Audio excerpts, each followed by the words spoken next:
Hey yo, hey yo, hey yo. Welcome back to Love and Culture, a couple casts. I'm the guy 𝗟cie𝘂𝗃𝗍. And I'm 𝗖𝘂𝗃𝗃𝗍, the African John. And we got a packed show for you guys. What we getting into first? New music, Donda and Certified Lover Boy. What was your expectations versus your reality? All right, so with Donda, I was trying to figure out a few things, right? I was trying to figure out how to figure it out. Are you talking about concept wise? Yeah, I was trying to see where everybody was going with the you gotta figure out you gotta get the theme of it and this, that, and the third. So it honestly it wasn't that deep. It wasn't as deep as people made it. Donda does sound better than when it first came out. Yeah. But I only heard 8 songs on Certified Lover Boy so far, and I like Certified Lover Boy better. I don't really know what the competition is with that, but yeah. Yeah, I think you summed it up, because with Donda, I feel like anytime we go into Kanye's mind, it always feels weird and crazy, So, but I do feel like this is a improvement on Kanye from what we've heard in the past couple years, to be honest. Yeah.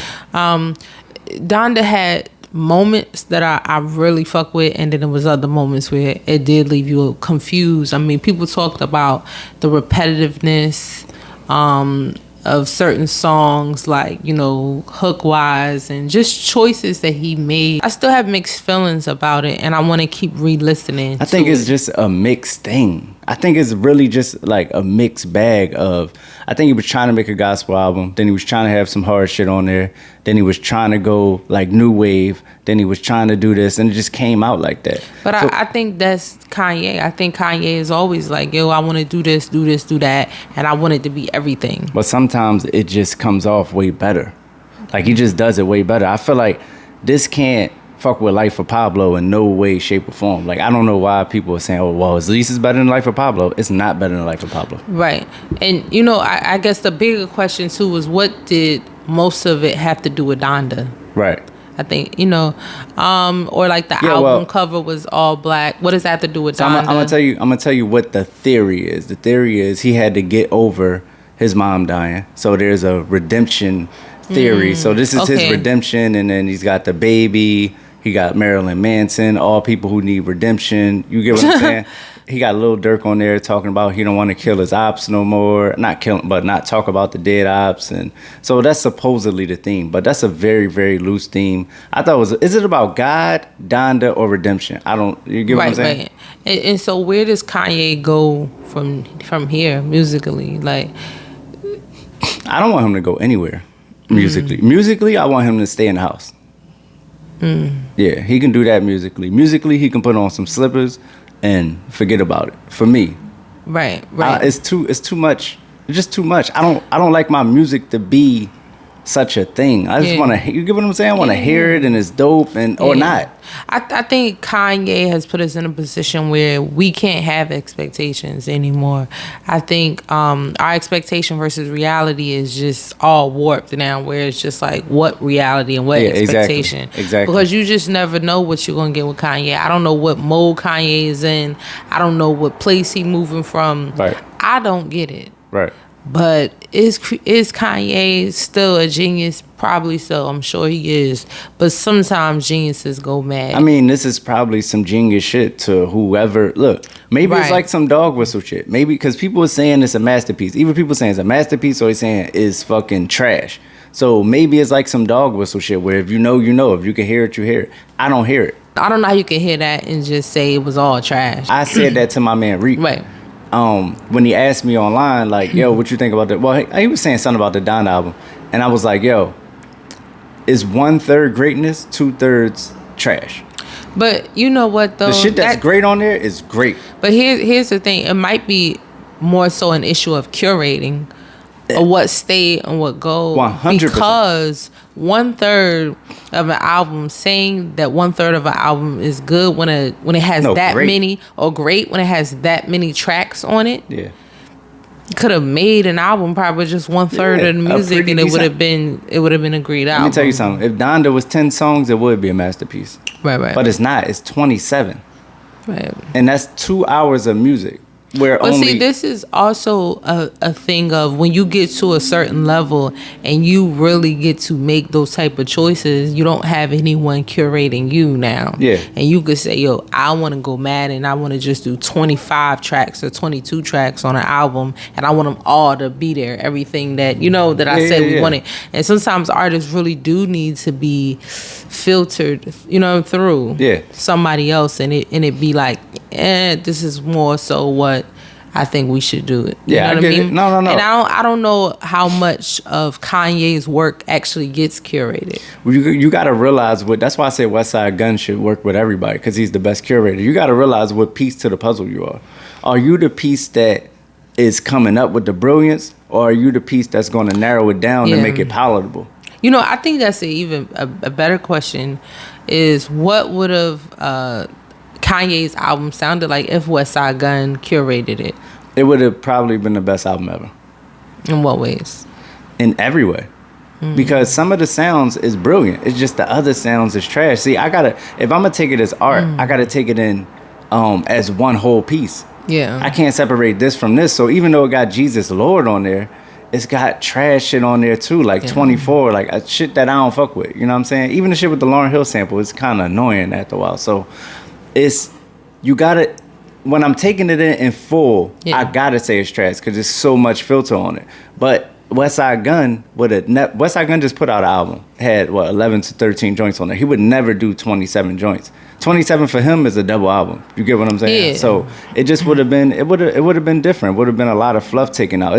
It's also like Kanye tried to do this genius stuff where he has a song go off for like 2 minutes, and people are saying like that's annoying. Like we don't need all the instrumentation. At the end of the day, even in gospel, we don't want all the instrumentation. We just want to hear the voices. So I agree, and I think whenever you have that many tracks, it makes it so that it's a lot for people to digest. And I don't think listeners know how to digest that much music. I remember when Drake did Scorpion, and people did not fuck with that. And I think it would have been a better album if he would have shortened it to 12.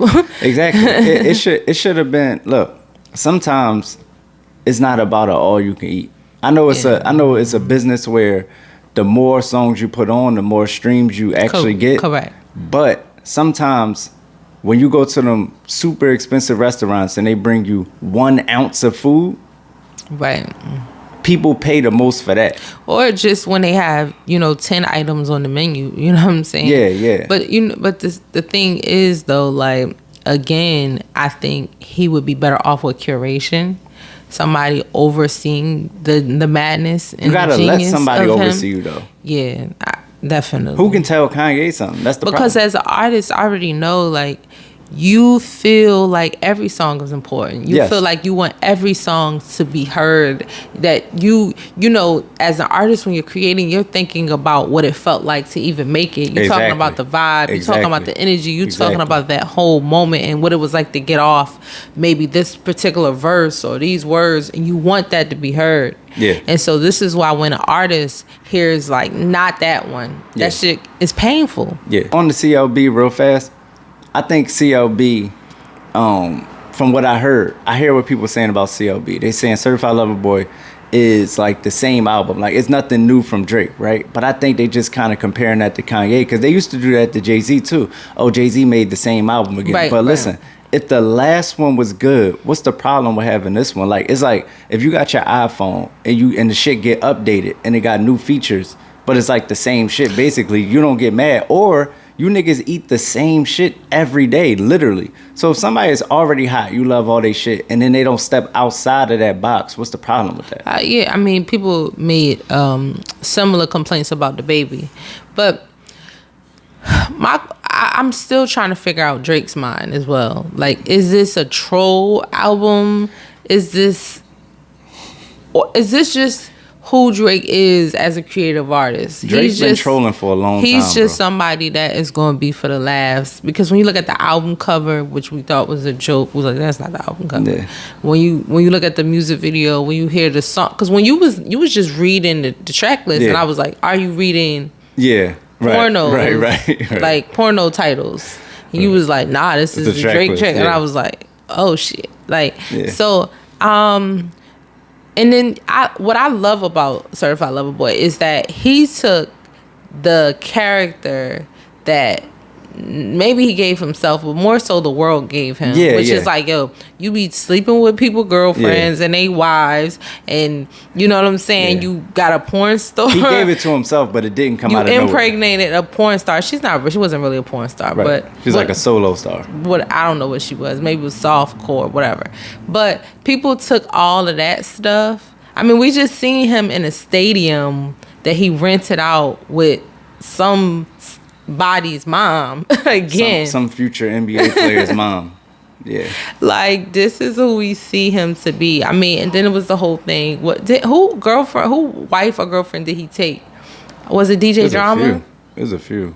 Drama was one of them. Yeah. It's just crazy. So he took that whole character and then made a whole album off of that, and I think that shit was hella dope. Yeah, I think the theme of the album was super dope. But to criticize it though, for real, I do feel like I don't want to say it's mediocre Drake, because I do love the vibe and I love the feeling. However, I don't feel like this is the best of Drake. I feel like this is Drake just being very comfortable and in a space where he's just was giving it to us. For sure. But it didn't feel like the supreme elite class version of Drake. Well, I'm only like I said. And real quick, my criticism to that is, why make it an album if it isn't going to be the elite supreme class version of Drake? Well, I was expecting so much more just because it took 2 extra years for the album to come out. Correct. So I was expecting a lot. But mind you, I'm only 8 songs in. I'm 8 songs in of like 17 or so. Right. 20 songs. So never mind me. I could feel it way different next week. But of the 8 songs that I heard, I don't have a problem with Drake being in his pocket, because I think Drake is the kind of genius that people think. No disrespect to Ye, but like looking back, right, in hindsight, all the Drake shit was fire. Yeah. And we didn't necessarily know at the time. Yeah. But all his shit was fire. Yeah. So I'm not looking at Drake like, even his covers, like Joe Budden said. Joe Budden was saying, man, when you look back, all his covers was trash, but they was all the biggest memes. You know what? Of those times. Who will have when it's all said and done, who do you think will have influenced more people? Drake or Kanye? You can't have more influence than Kanye.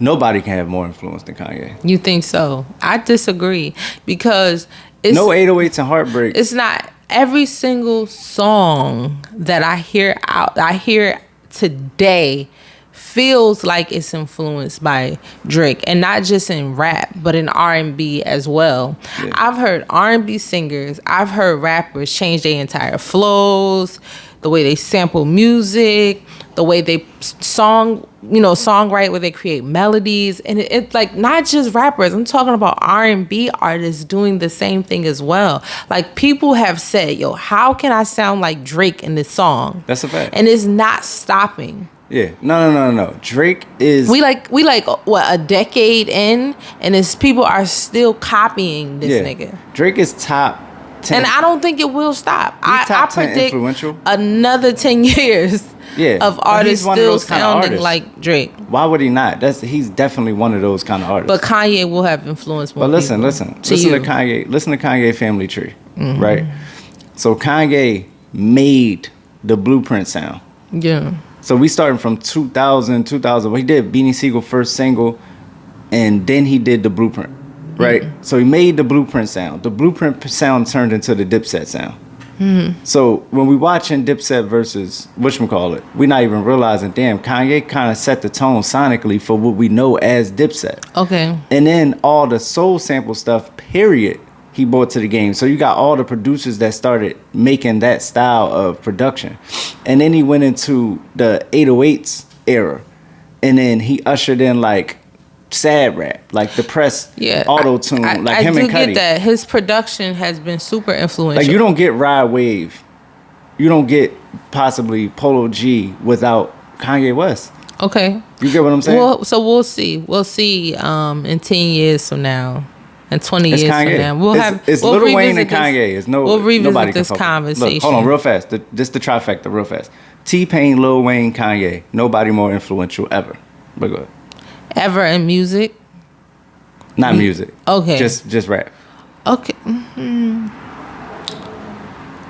I don't know if T-Pain Everybody should is be some there. version of Kanye, T-Pain, or wow, when T-Pain is Kanye. I mean, people said that about Jay-Z and Nas. I'm saying everybody T-Pain was either sounded like or took pieces of Jay-Z or Nas. But T-Pain is Jay-Z, Kanye, though. Jay-Z, Nas, a Biggie. Yeah. And but Pop. you hear what I'm saying, though.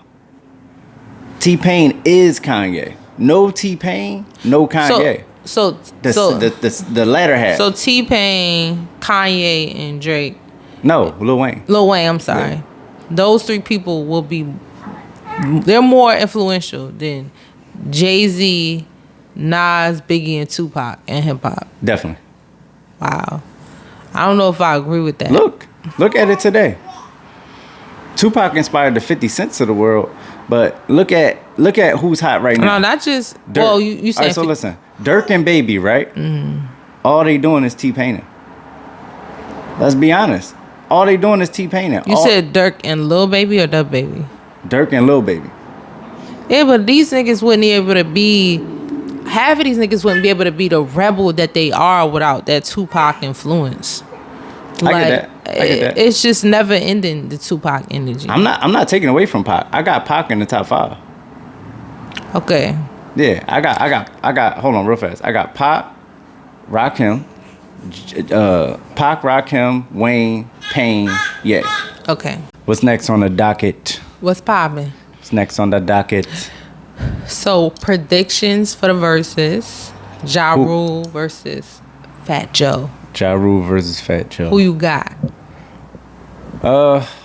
Man, this is so tough because Joe, right? Joe got a lot of Joe. Let's put it out there. Joe got more versatile songs that he's gonna play.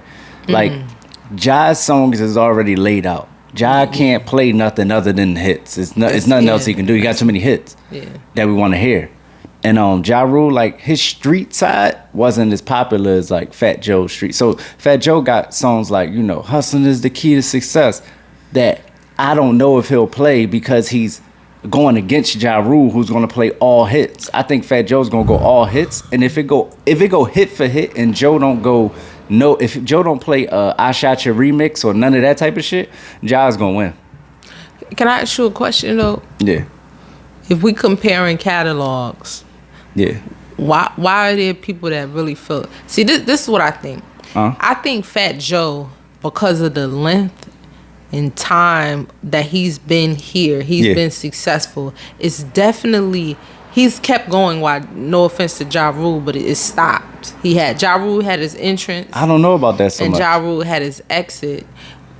But I'm saying Fat Joe has still like consistently had songs that have been the top of the charts. Well, let's be clear. He was like, doing it before Ja Rule came out, too. Of course. That's what I'm saying. Yeah. So his career length, his career span is insane. Yes. So his catalog is insane. Like, I already know when people actually hear the verses, they're going to be like, damn, Joe has been super consistent. Yes. And he has a lot of hits. That's like, one thing about it. If you look at these past albums, you're going to be like, this dude, and you look at features, and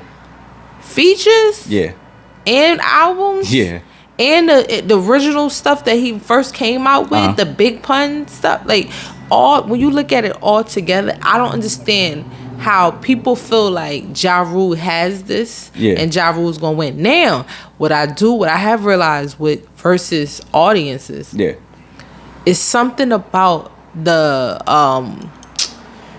nostalgia of a certain time and a certain feeling, and that's what Ja Rule also has. Yeah. Now Fat Joe has that too. Yeah. But people love them Ja Rule songs. I love them Ja Rule songs, and that is going to be a big factor. But if we comparing catalogs, I feel like Fat Joe has it. Well, we comparing catalogs on the discography level, meaning just album for album. Fat Joe has got them. You know what I mean? Yeah. Like, I mean, Jealous One Still Envy is probably better than anything in Ja Rule catalog. But Ja Rule has the biggest songs in the world. Ja Rule has the biggest songs in the world. Like, Lean Back is cool, and that was a monster. But like when you play Put It On Me, I don't know a song that could just flat out be like, yo, nah, that shit is better than Put It On Me. Correct. So here's what I'm thinking is gonna happen. He gonna play all this shit at the end. He got to. Ja? Yeah. He might come out busting. We don't know. Okay, he might come out, but I'm saying that whenever I see an artist that had them type of, yo, I got the biggest genres, that be towards the end, and it be like, yo, crazy. No, I'm saying he has so many that is not going to be towards the end. That's what I'm saying. It's going to be the entire way. You feel that way? I do feel that way for sure.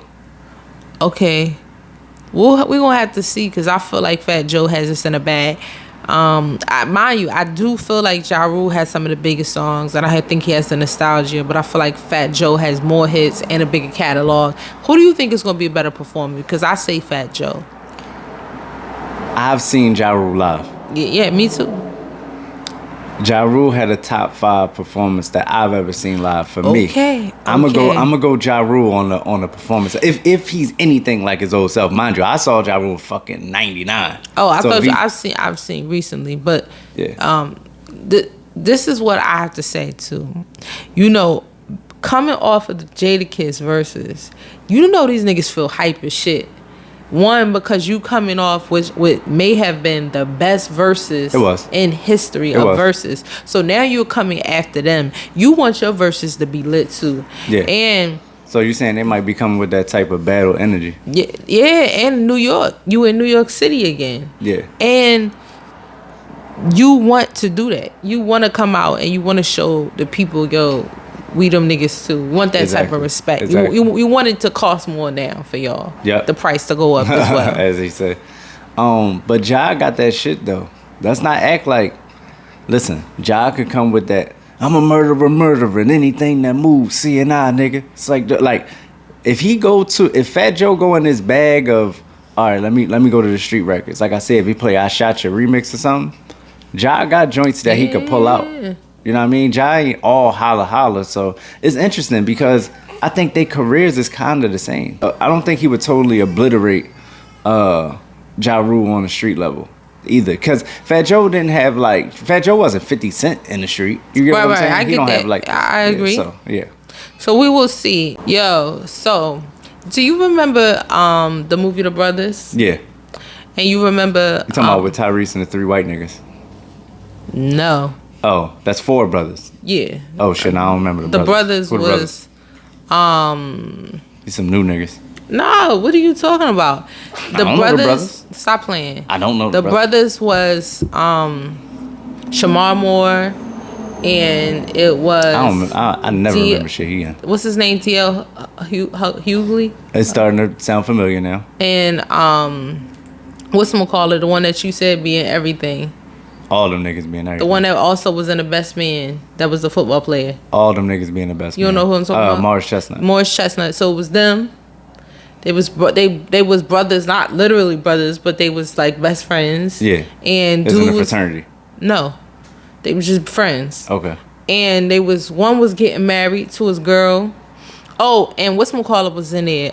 The comedian, the one that was in the nigga that was in the wheelchair in Eyes. Stop playing. Nah, the one that was in How to Be a Player.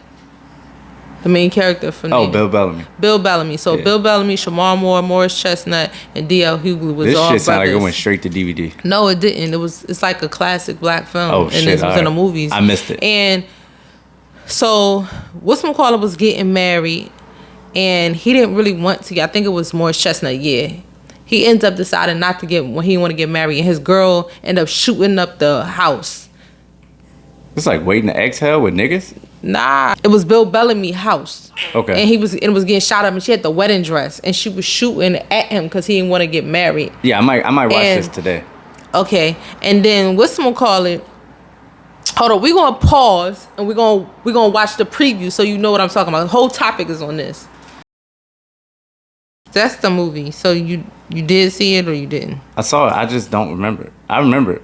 I remember seeing it. I don't remember the shit. What it was 𝗟cie𝘂𝗃𝗲𝗄𝗃, his girl was like, she not sucking no D at all. Period. Right. She not getting. Oh, I do remember that. I remember that. Yeah, I know you remember. No, I remember that. I mean, this you always this is you all the time. No, I never heard of that movie. Like the brothers. No, I never heard of them people together. Shamar Moore and 𝗟cie𝘂𝗃𝗲𝗄𝗃 and you what? acting like this shit some type of fucking hood classic. It is. And the brothers is a hood classic. And it's fucking barely memorable. Like you just said Bill Bellamy from How to Be a Player. Yeah.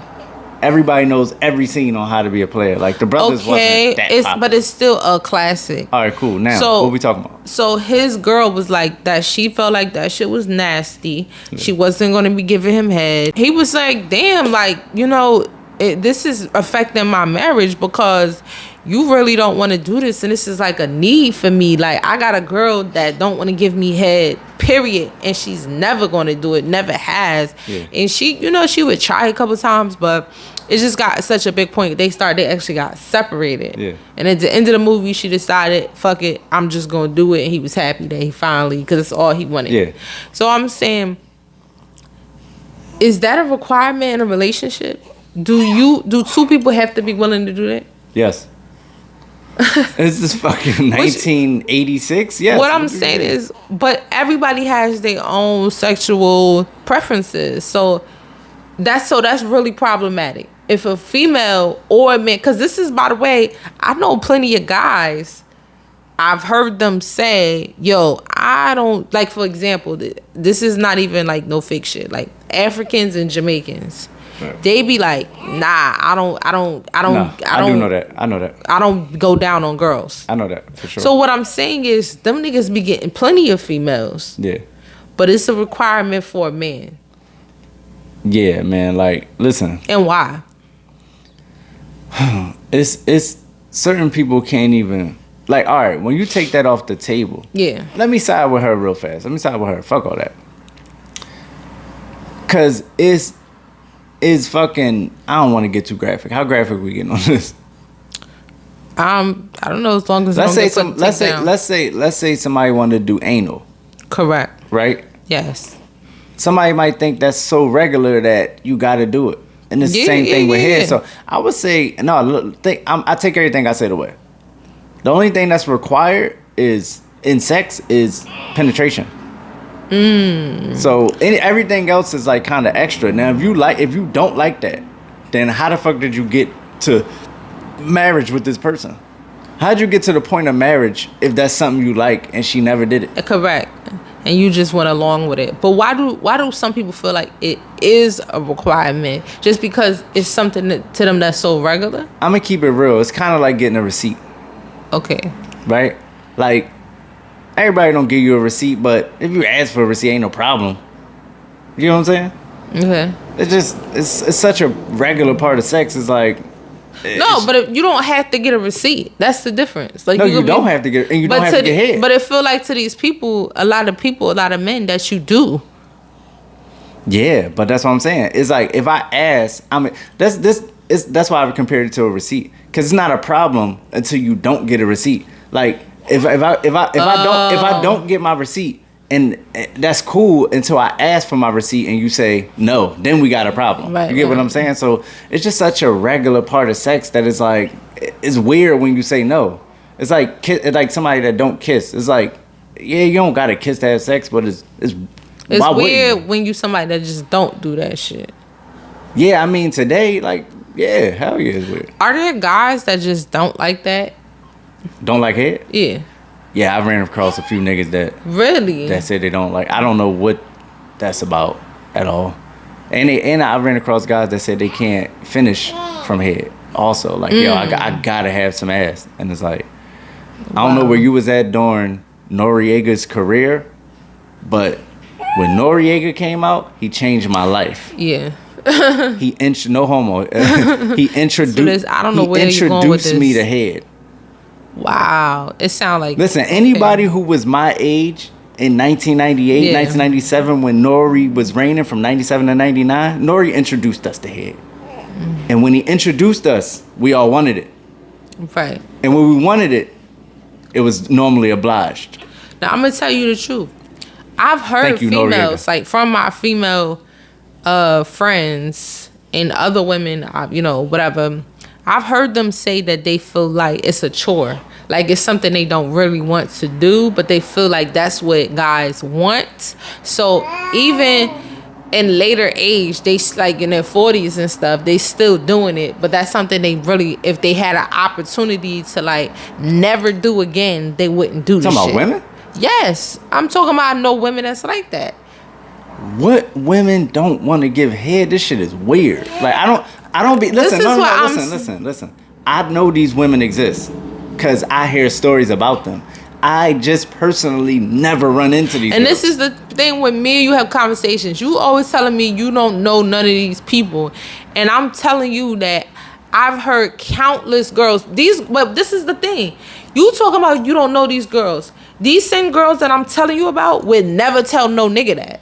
Because they don't want to, they would never want a nigga to know. That they don't give head? No, because they do. I'm talking about these girls do give head. Oh. I'm saying that they would never do it again if they didn't have to, because they only doing this shit because they feel like that's what niggas want. But they don't really enjoy doing it. Oh, no. And they don't want to do the shit. But they be like, yeah, that's what niggas want. So they really don't like doing this shit. No, we're not saying two different things. Yeah. I'm saying chicks give head. I ain't saying everybody love doing it.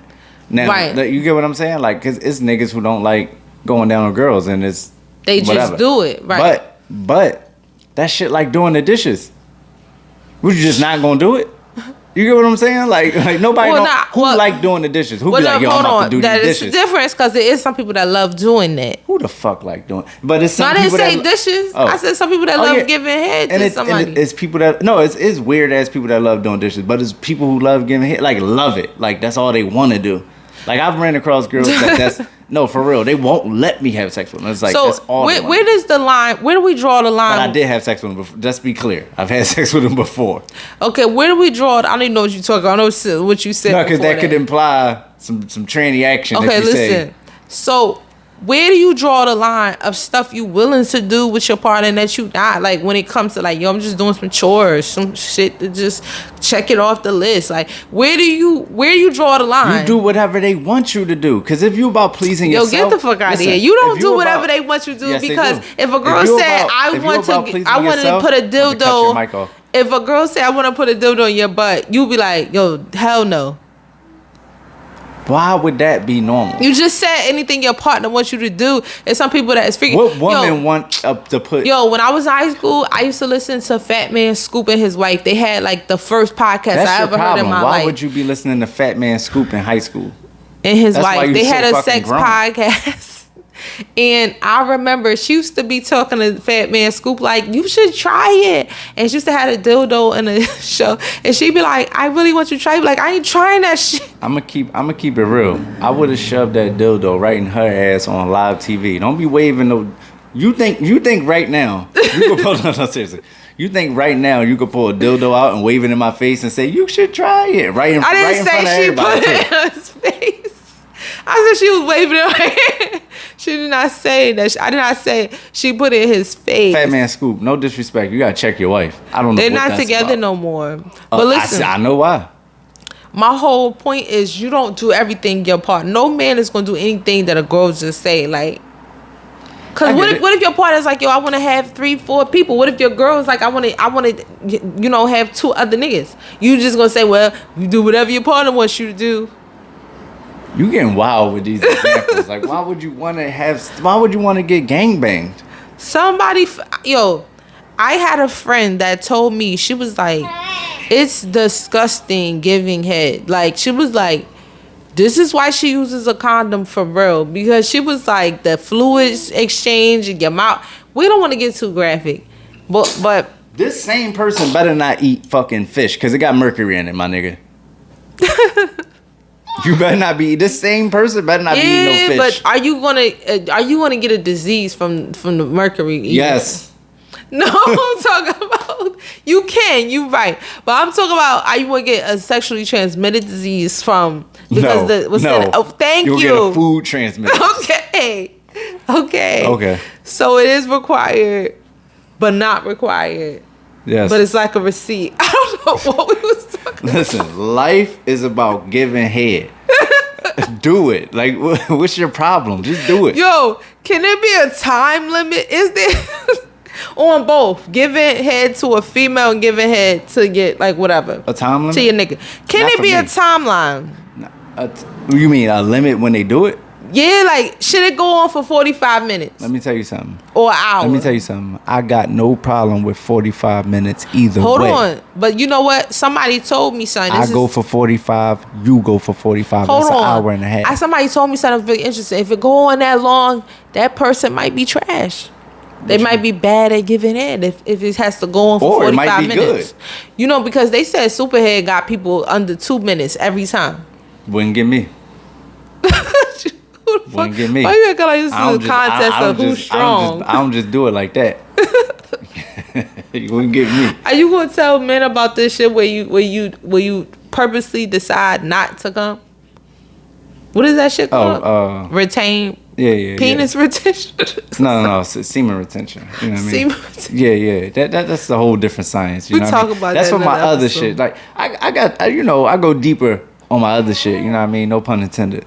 So I'm trying to imagine somebody want to have sex and not want to have an orgasm. Well, you can have an orgasm and not ejaculate. That's two different things. Wow, it's all new shit I'm learning. Oh yeah.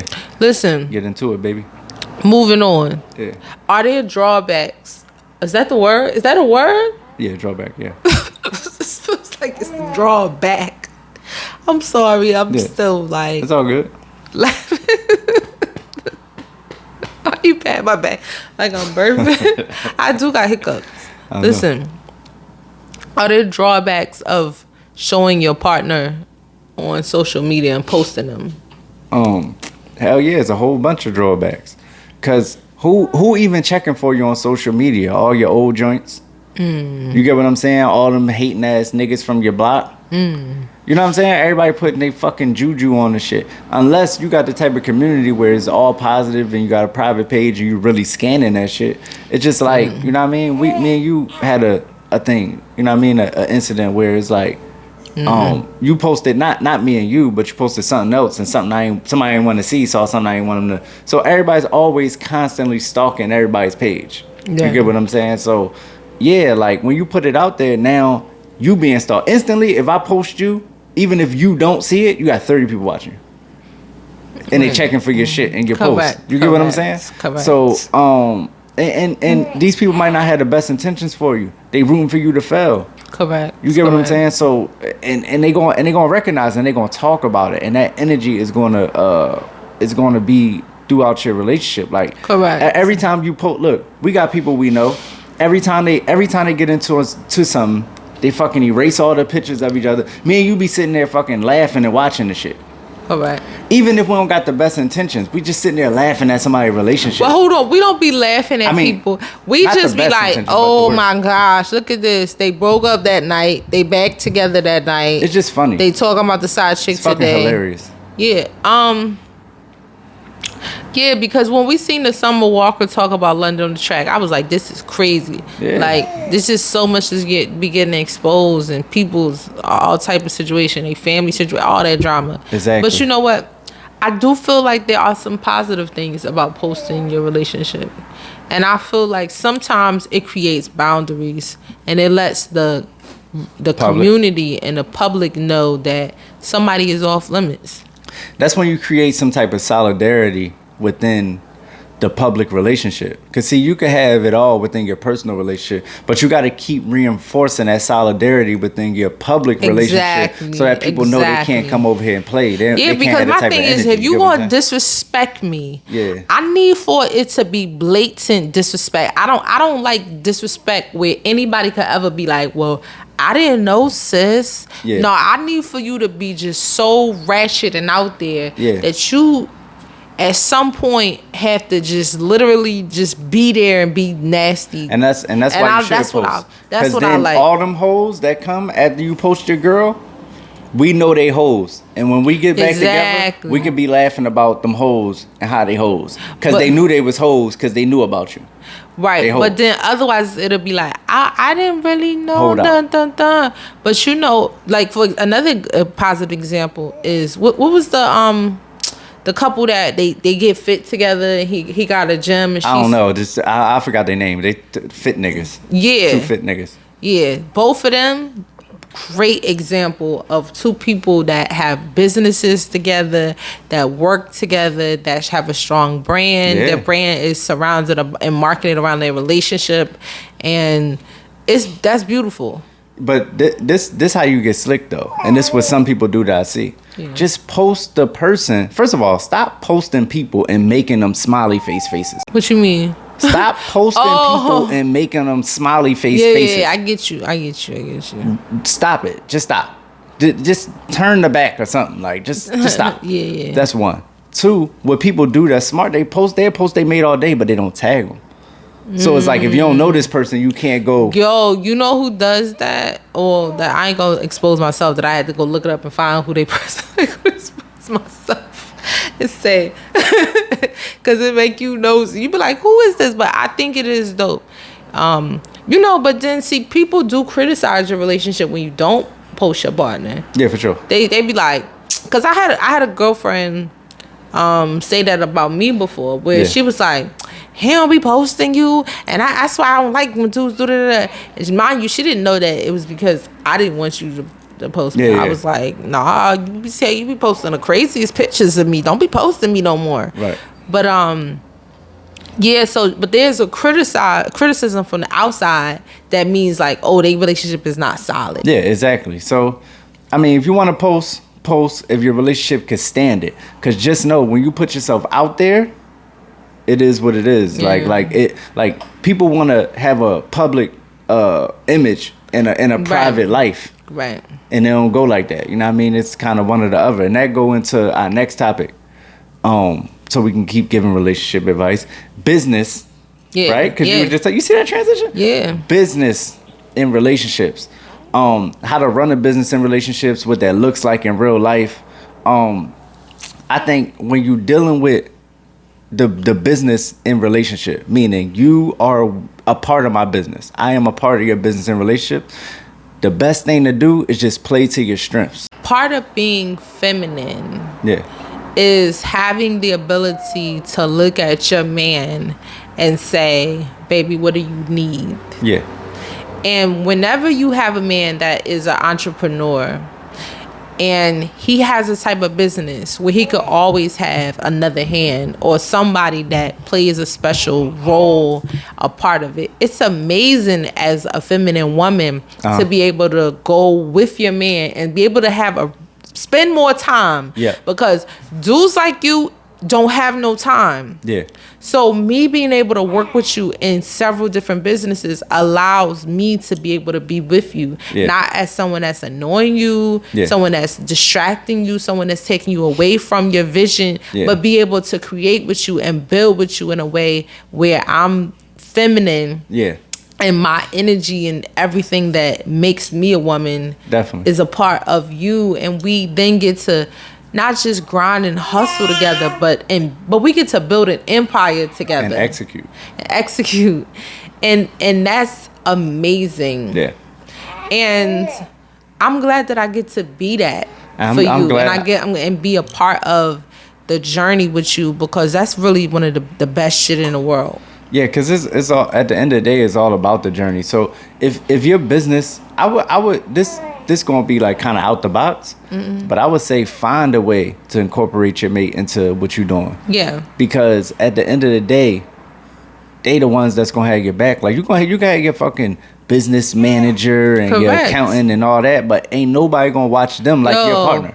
Whatchamacallit said it the best. Dame Dash, he said he only keep women around him. Yeah.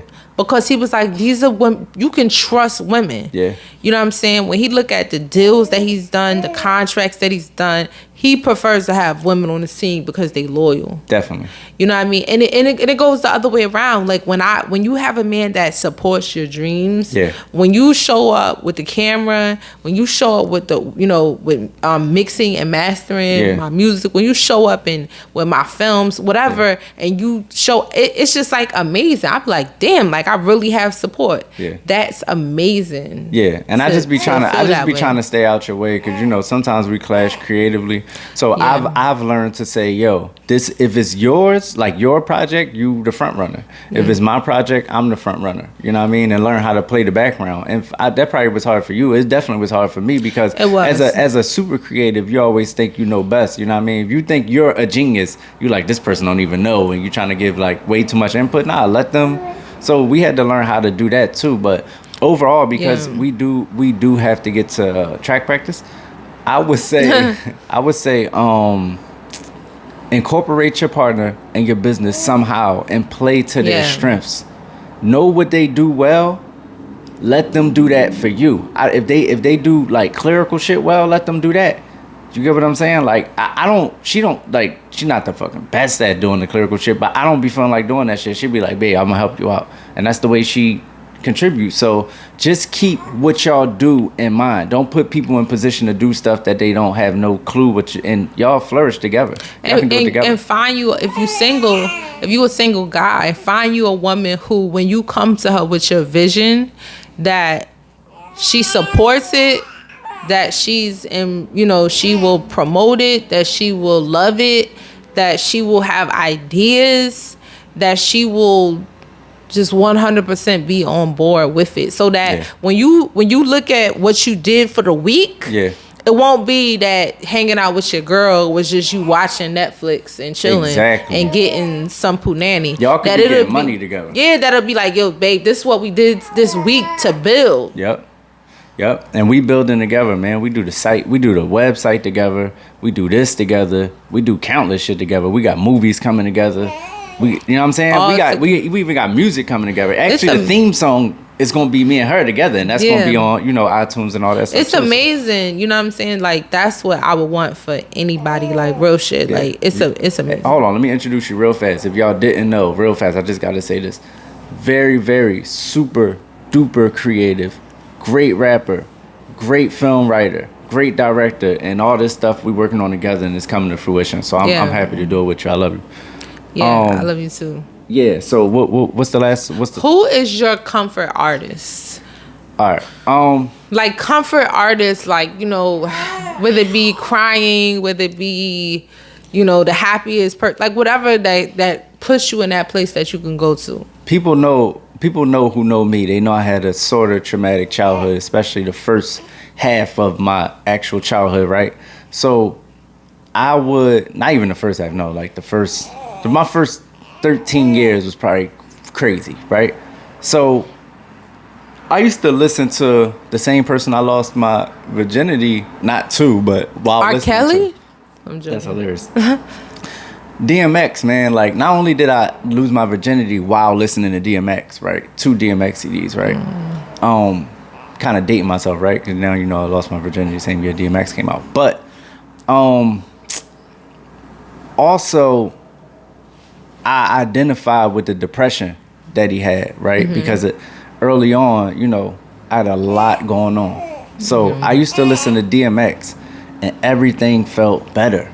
Like, DMX was that for me, you know what I mean? I know a lot of people say, like, how I hear people talk about Pac sometimes is how I feel about X. Like X got me through so much, man. But right now, nowadays, it's Drake and Troy Ave. If I'm going through some shit and I'm just like, I feel like I gotta get over some shit, it'll be Troy Ave. Like, yo, because he's the epitome of getting over challenges and stepping over shit and keeping the same energy with it. You get what I'm saying? And Drake is, you know, if I'm just like in general just feeling bogged down, like I listen to some Drake, driving, nighttime, you know what I mean? So those my 2 now, Drake. But you know, coming up it was X. Right. Coming up, I was definitely a depressed teenager, depressed child. So I'm trying to be depressed like me. So that is a thing now. It's like everybody wants to be depressed and say they was that, but no. It was definitely Tupac Shakur. Like I always say, Tupac saved me. I just felt a connection with him. You know, looking back, I don't know why I felt super connected. I don't know why all of us did really you know, because but that's the feeling that Pac gave us. I mean, sure. How was I you know, West African girl living in North Carolina that was 12 years old feel like me and Tupac were soulmates, and not soulmates like dating wise. Yeah, you wanted him, but you wanted him. You definitely. It was Tupac, but now I don't have one, honestly. Wow. So maybe I could be your comfort artist. I'm gonna make a comfort album for you. Yeah. Specifically, and the world can hear it. I just make it for you. Yeah. I just have like a collection, a playlist. Jackson, when you're going through things, I'm here. I'm working on it. So yeah, I don't have a artist anymore that gives me that feeling. Yeah. All right. So look, track practice, babies. Gotta go. Love y'all. It's been a Love and Culture Couple Cast, episode 8, I believe. Yes. We out here. 8. Peace. I'm good just waking up. That's how I know I got one more chance to go and cash in and cake it up. Money trees, they throwing shade, just come and break it.